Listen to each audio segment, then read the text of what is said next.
La rivale. 15 giorni precisi dopo quello delle nozze, la sposina si accorse per la prima volta che il marito la tradiva.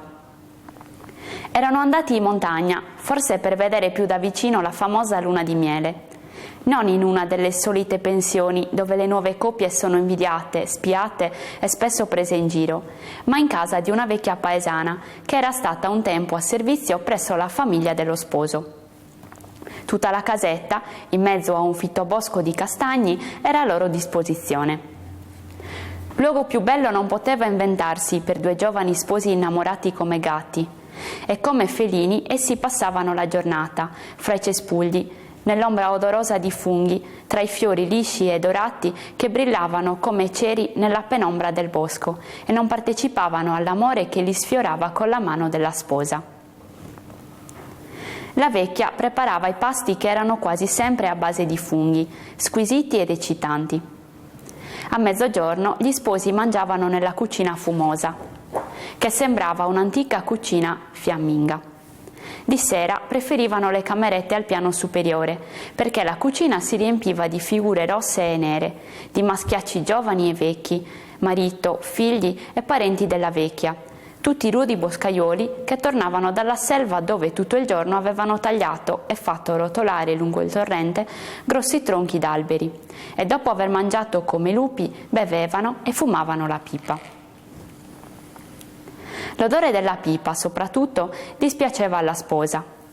La raggiungeva fino alla camera nuziale e le dava nausea.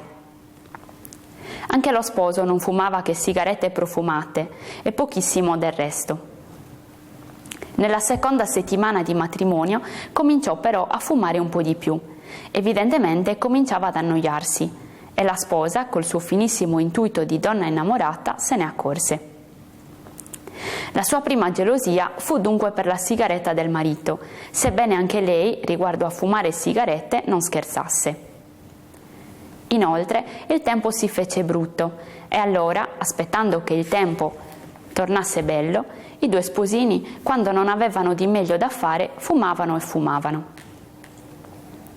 Il guaio era che nei giorni di pioggia forte gli uomini non andavano a lavorare. Riempivano la cucina con le loro figure tumultuose e col fumo delle loro pipe. Qualcuno saliva anche nelle camere di sopra, e allora tutta la casa tremava per quei passi di gigante ferrato.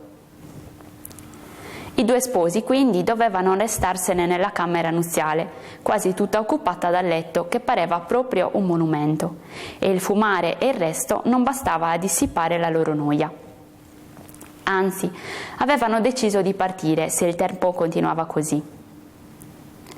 Una sera la sposa andò a letto presto. Era raffreddata e la vecchia le preparò una bevanda calda di fiori secchi misteriosi, che realmente le diede subito un senso di benessere e di sonnolenza dolce come quello provocato dall'aspirina. Allora lei stessa pregò lo sposo di andar fuori, nel paese, in una pensione dove si faceva della musica o dove lui voleva. Egli preferì scendere nella cucina della vecchia, fra quei bei tipi di montanari, alle spalle dei quali voleva divertirsi. Tornò su tutto pregno dell'odore delle loro pipe. La sposina dormiva e sudava e non si accorse che vagamente della cosa. Sognò, cioè, che anche lei fumava la pipa. I guai cominciarono la sera dopo, quando egli le consigliò di andarsene ancora a letto presto e di prendere la bevanda sonnifera, e lui tornò giù di sua spontanea iniziativa. Nel suo dormiveglia egli pensava che razza di divertimento poteva procurare la compagnia di quei zoticoni puzzolenti di vino e di cattivo tabacco, dei quali del resto non si capiva il linguaggio ostrogotto. Ma la mattina dopo vide con una prima puntura di gelosia una bellissima donna, la cui presenza pareva illuminasse la nera cucina. Era vestita con un costume quasi zingaresco, rosso e viola, con catenelle, medaglie di rame, spilloni raggianti sulla torre dei capelli d'un nero verdognolo. Anche gli occhi erano verdi nel viso bianchissimo, d'una trasparenza straordinaria. Alta e forte, sembrava infine una degna fata di quelle selve ancora primordiali, nata coi funghi e le orchidee selvatiche in mezzo ai borri muschiosi. Era una nuora della vecchia, venuta da un paese più giù sotto la montagna. Arrivata la sera, lo sposo rinnovò alla sposa l'invito di andarsene a letto. Ella si ribellò. «Se tu vuoi andare, vai», disse con una voce sorda che non pareva la sua.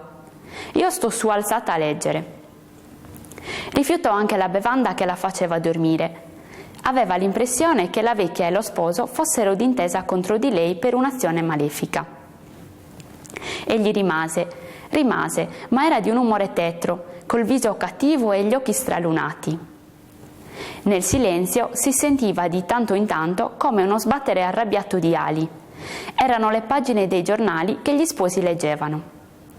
Infine risonò anche una specie di piccolo ruggito. Era l'uomo che sbadigliava. Questa melanconia durò per qualche sera. Di giorno poi egli trovava sempre scuse per allontanarsi dalla sposa ed ella osservava con crescente angoscia che ciò avveniva quando la donna vestita di rosso e viola non era a casa. Un giorno, infine, si accorse con orrore che egli, al ritorno da queste gite misteriose, pustava tutto di tabacco da pipa, odore del quale erano impregnati i capelli e le vesti della presunta rivale. Allora ella decise di fare una prova. Venuta la sera, richiese la bevanda e finse di andarsene a letto, accusando una recrudescenza del suo raffreddore. Poi consigliò al marito di uscire ed egli uscì come un gatto al quale, dopo una lunga reclusione in casa, viene aperta la porta su un giardino pieno di altri gatti. Ella palpitava e sudava. Piano piano si alzò, si rivestì, scese scalza al buio la scaletta di legno, penetrò nella cameretta terrena, sulla quale dava l'uscio della cucina. L'uscio era spalancato e ciò che la vide non lo dimenticò mai più. I boscaiuoli avevano finito di cenare e sulla tavola si vedevano ancora le stoviglie grigie fiorite d'azzurro, con avanzi di polenta e di sugo rossiccio, e i boccali per il vino compagni alle stoviglie. La vecchia e la nuora s'erano già alzate di tavola. In mezzo agli uomini, giovani e vecchi, rossi e neri, chi barbuto e chi calvo, tutti col bicchiere in mano e la pipa in bocca, come Gesù fra gli apostoli sedeva il biondo e pallido sposo, e anche lui, con gli occhi nuotanti in un languore di voluttà, fumava una corta pipa di radica in colore delle castagne.